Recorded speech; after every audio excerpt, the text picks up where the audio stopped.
noite. Supremo deixa para amanhã a decisão se solta Antônio Palocci. Na Lava Jato, o ex-ministro foi condenado a 12 anos de prisão. Polícia Federal alega motivos de segurança e adia visitas de Lula em Curitiba. E delegados pedem a transferência do ex-presidente para uma unidade das Forças Armadas. O presidente Temer é intimado a depor como testemunha dos ex-deputados federais Eduardo Cunha e Henrique Alves, do MDB. Em Brasília, Temer pede otimismo e afirma que o país não está em desgraça absoluta. STJ envia investigação contra ex-governador Geraldo Alckmin, do PSDB, para a Justiça Eleitoral de São Paulo. Com a decisão, o caso não ficará a cargo de investigadores da Lava Jato no estado. IBGE mostra que a desigualdade aumentou no Brasil. Você acompanha essas e outras notícias após o intervalo. Até já! A Polícia Federal alegou motivos de segurança e adiou para amanhã as visitas ao ex-presidente Lula em Curitiba. Normalmente, o dia de visita de familiares na sede da carceragem é na quarta-feira. A Polícia Federal não informou se a mudança só vale para esta semana.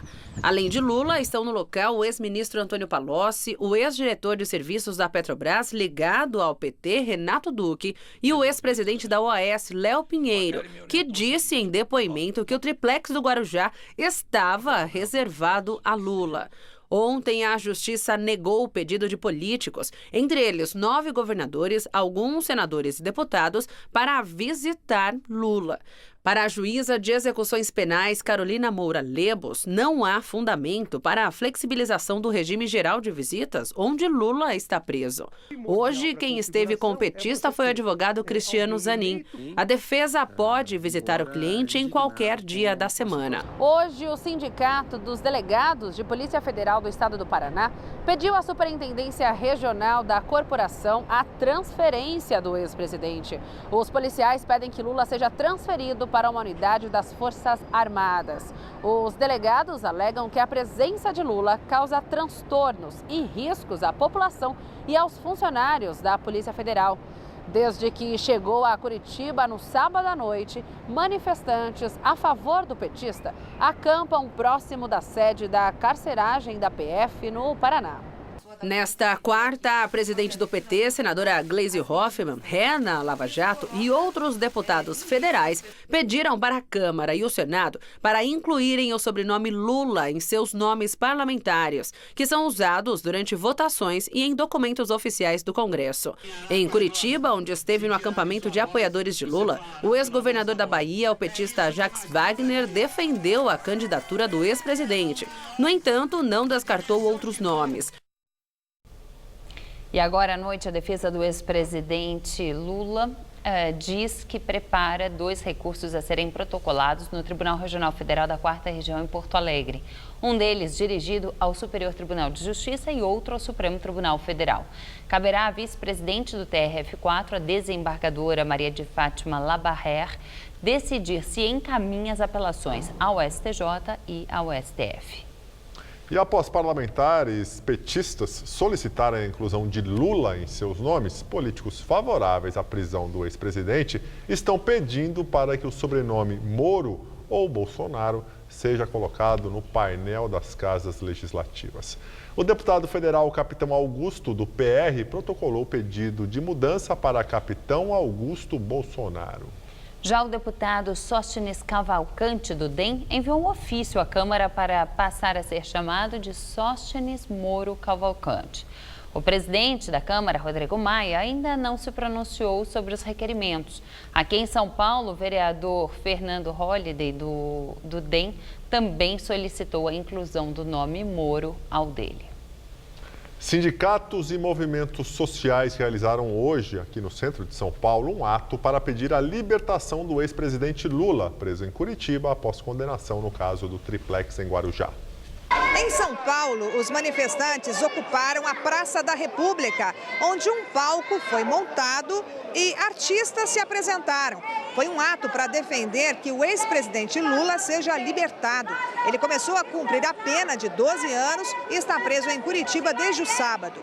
A concentração aconteceu mais cedo na Praça da Sé e depois os manifestantes seguiram em passeata pelas ruas do centro de São Paulo. Cerca de 1.500 pessoas participaram. O ato foi convocado pelas frentes Brasil Popular e Povo Sem Medo e também pela CUT e pelo PT. O dia de hoje foi escolhido porque havia a expectativa de que o Supremo Tribunal Federal começasse nesta quarta a analisar as duas ações que contestam a prisão de condenados em segunda instância. Então a intenção era de pressionar os ministros.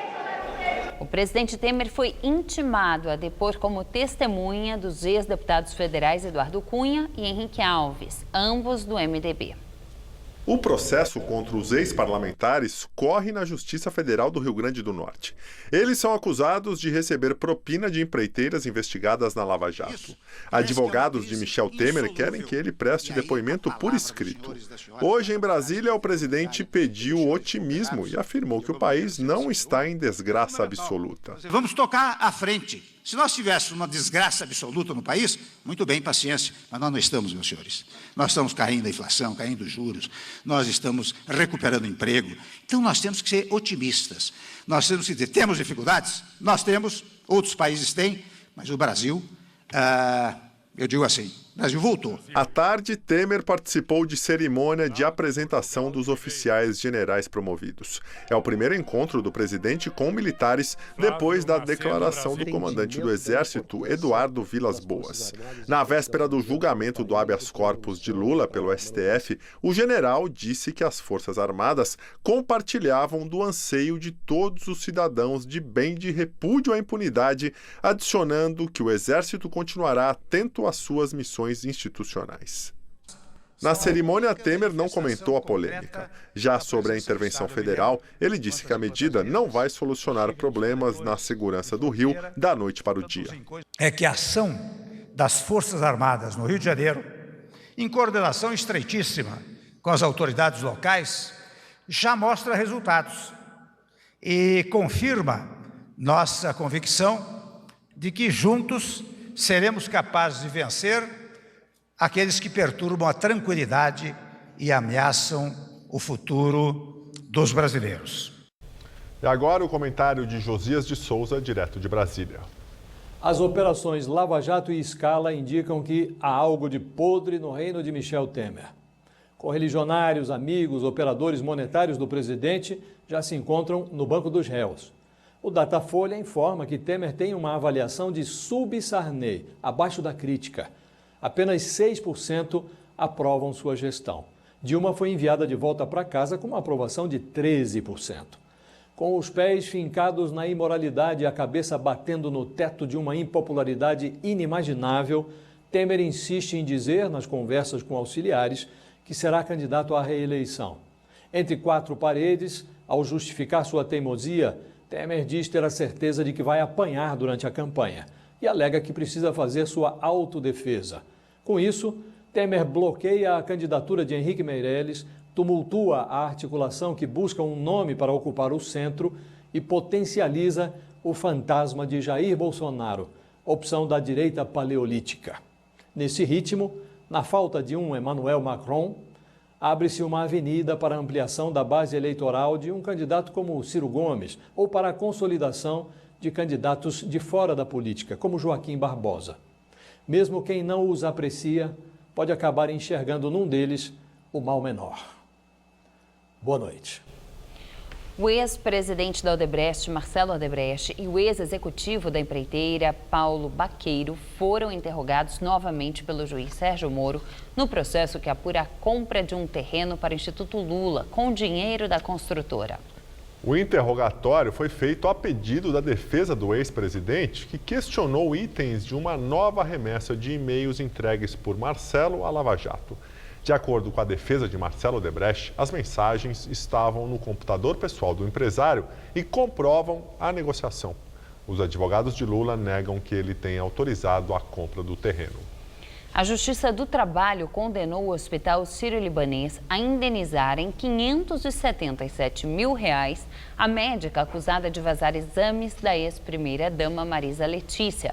A juíza Isabel Cristina Gomes também declarou nula a rescisão por justa causa aplicada à funcionária. A médica foi dispensada em fevereiro de 2017, acusada de compartilhar dados sigilosos sobre o estado de saúde de Marisa em um grupo de WhatsApp. De acordo com a sentença, as informações passadas pela autora ao grupo, formado exclusivamente por médicos, não eram do hospital e não dependiam de acesso ao prontuário médico. O Hospital Sírio-Libanês pode recorrer. Familiares dos detentos mortos em rebelião na região metropolitana de Belém foram reconhecer os corpos hoje. A polícia encontrou 11 armas, incluindo 4 fuzis e uma metralhadora, perto da unidade prisional durante e após a tentativa de fuga em massa. Outros armamentos e munição também foram apreendidos pela Polícia Militar perto do Centro de Recuperação Penitenciário do Pará, onde houve a tentativa de resgate de presos na tarde de ontem. 5 detentos, 15 homens envolvidos na fuga e um carcereiro morreram.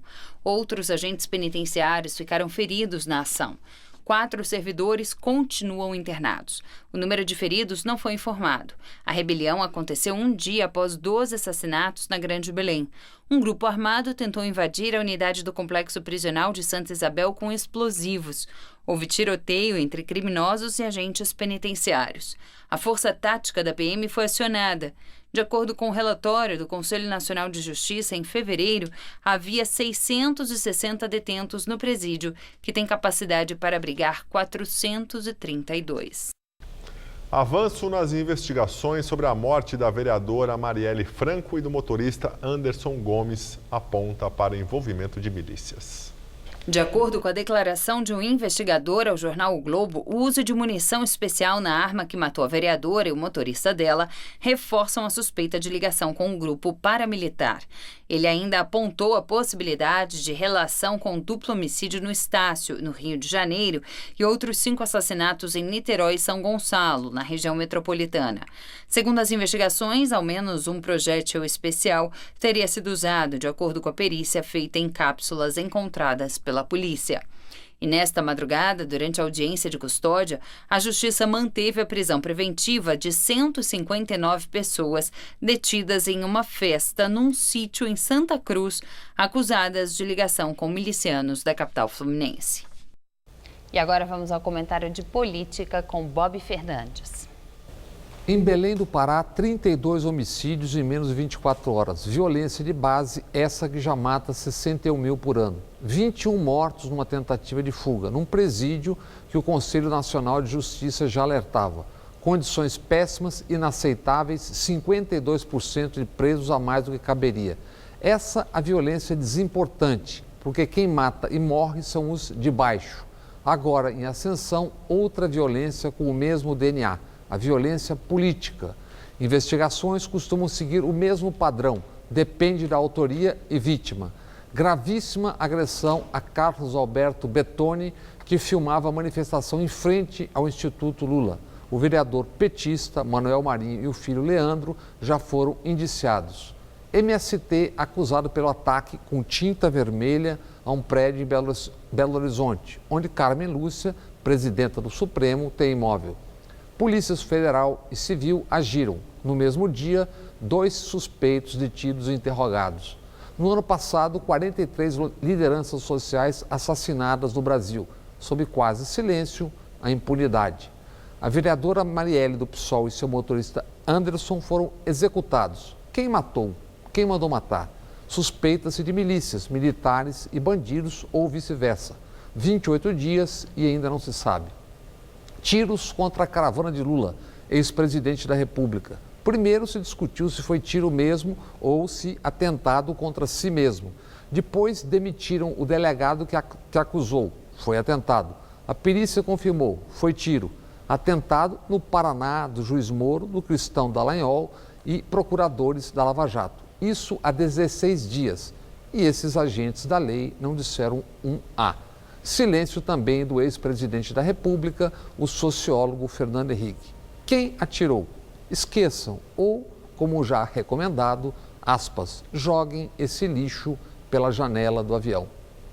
Boa noite.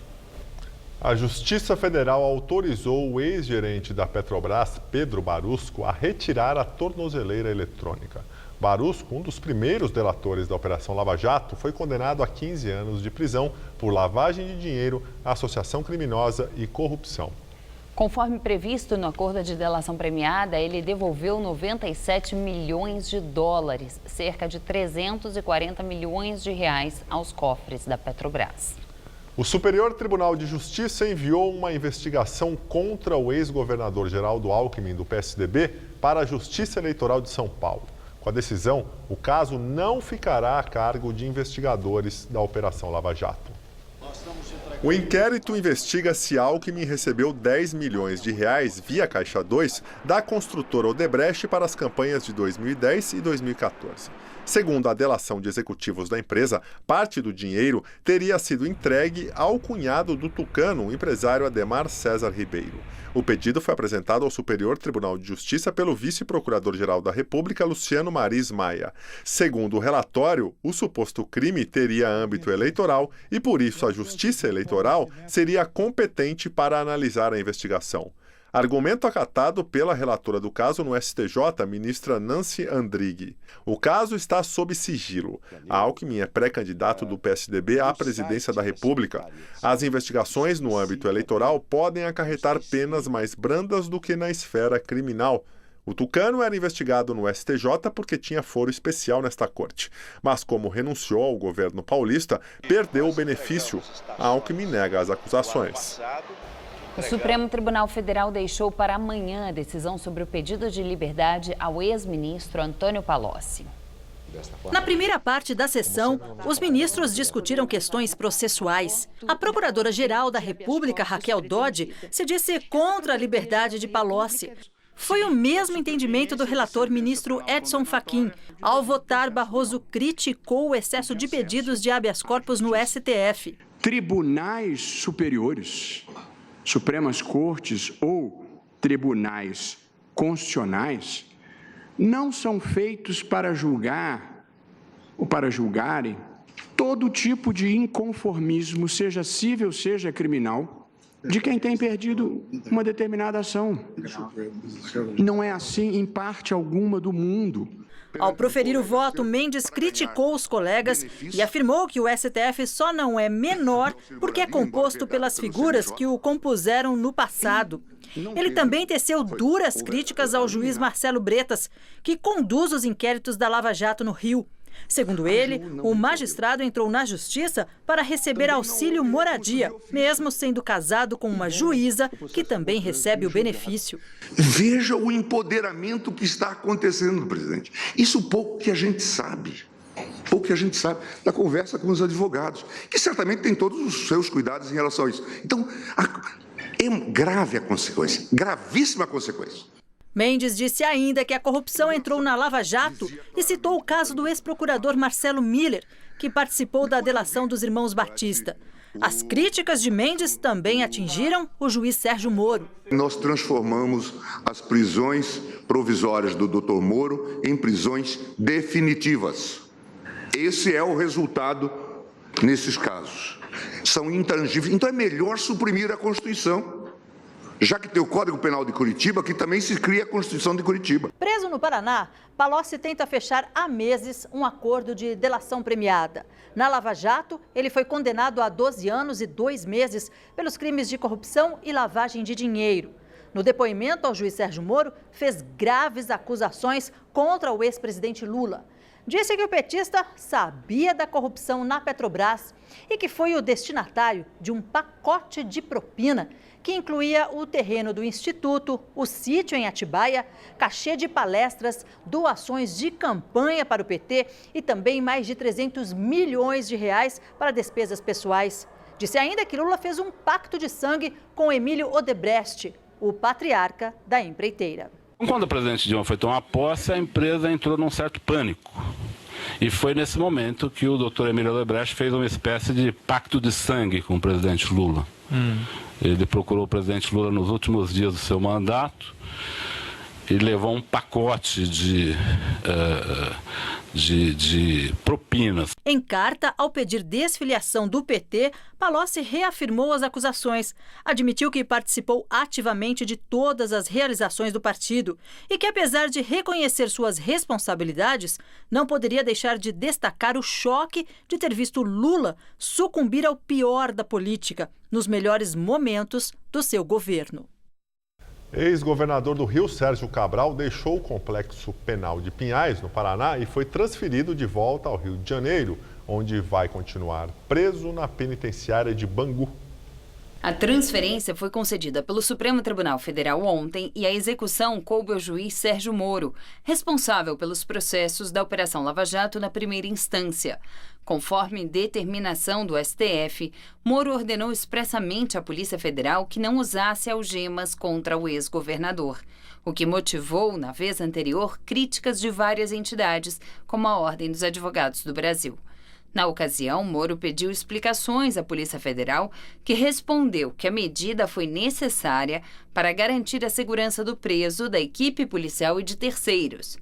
Preso desde novembro de 2016 em Benfica, Cabral foi transferido para o Paraná em janeiro deste ano por causa de uma série de regalias apontadas pelo Ministério Público Federal no presídio onde ele estava detido. Neste processo, o ex-governador do Rio foi condenado a 14 anos e 2 meses de prisão, acusado de corrupção passiva e lavagem de dinheiro em contratos da Petrobras com a construção do complexo petroquímico do Rio. Cabral já foi condenado em outros 4 processos e as penas já somam 100 anos. Ele é réu em 23 processos na Justiça Federal e Estadual. Pesquisa divulgada pelo IBGE mostra a desigualdade que aumentou no Brasil em 4 das 5 grandes regiões do país. Rendimento mensal dos brasileiros teve queda de R$ 12 na comparação com os últimos anos. A renda mensal do brasileiro passou de R$ 2.124 em 2016 para R$ 2.112 no ano passado. O aumento do desemprego foi um dos fatores que determinaram a queda. A renda média dos moradores do Centro-Oeste ultrapassou a do Sudeste. Na região mais industrializada do país, o rendimento caiu 3,4% no ano passado. A indústria foi o setor que mais sofreu com a crise econômica. A pesquisa mostra ainda que 1% dos mais ricos da população recebia em média R$ 27.213 por mês, valor 36,1 vezes maior que o rendimento médio dos 50% mais pobres, que recebiam em média R$ 754. Segundo o levantamento, em 2016, 14,3% dos domicílios brasileiros recebiam dinheiro do programa Bolsa Família. Em 2017, foram 13,7%. As regiões Norte e Nordeste apresentaram os maiores percentuais. De acordo com o estudo, 43% da renda de todos os brasileiros ficaram concentradas nas mãos de 10% dos mais ricos. Os 10% mais pobres ficaram com apenas 0,7% da renda. Agora as notícias internacionais. Aumenta a tensão no Oriente Médio com a troca de acusações entre Estados Unidos e Rússia sobre a guerra civil na Síria. O governo de Bashar al-Assad começou a esvaziar bases aéreas e instalações militares se preparam para um eventual ataque com mísseis dos Estados Unidos. Um destroyer americano carregado com mísseis Tomahawk deixou a ilha de Chipre ontem em direção ao litoral sírio e um porta-aviões nuclear que estava no mar da China também se dirige para a região. O presidente Trump escreveu no Twitter que mísseis novos e inteligentes estão chegando à Síria. O presidente russo Vladimir Putin respondeu que não faz diplomacia pelo Twitter e pediu mais bom senso nas relações internacionais.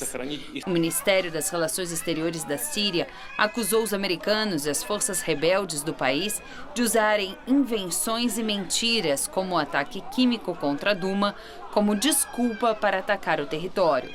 Putin ligou hoje para o primeiro-ministro direitista de Israel, Benjamin Netanyahu, e o advertiu para não bombardear bases iranianas na Síria, o que poria em risco a segurança de Israel.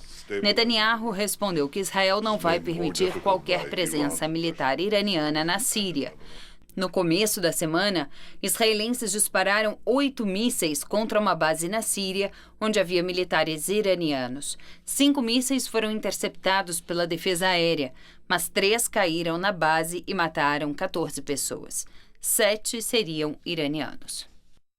O dia aqui em São Paulo amanheceu friozinho, esquentou à tarde, mas já esfriou novamente. Mariana Armentano traz os detalhes da previsão para amanhã, aliás, entre amanhã e sábado.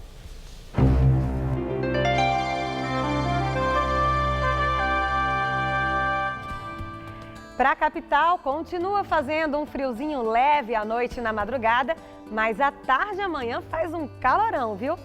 Olha, nessa madrugada teremos mínima de 18 graus, mas amanhã à tarde chega a fazer até 30 graus por aqui. Na sexta-feira a máxima se mantém ali nos 30 graus, mas olha, no final de semana a chuva volta e a temperatura cai.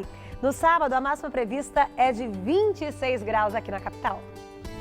E uma última notícia. O juiz Sérgio Moro e o advogado Cristiano Zanin Martins, titular da defesa do ex-presidente Lula, discutiram novamente hoje durante a audiência do empresário Marcelo Odebrecht. O desentendimento foi logo no início da oitiva, quando Zanin disse que o trabalho da defesa estava prejudicado porque ele não teve acesso a todos os arquivos no processo. O juiz Sérgio Moro reclamou que foi o advogado que pediu a nova audiência com Marcelo Odebrecht, apresentando perguntas na petição, mas não quis fazê-las para a testemunha.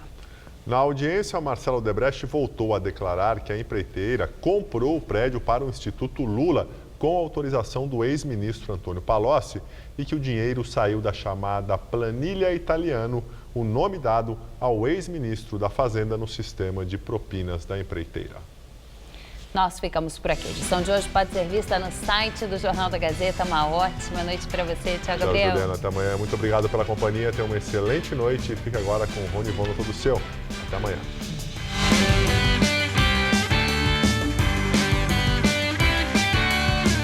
O som do Revista da Cidade fica por conta da dupla Vitor e Vitória, nesta quinta, 9h30 da manhã.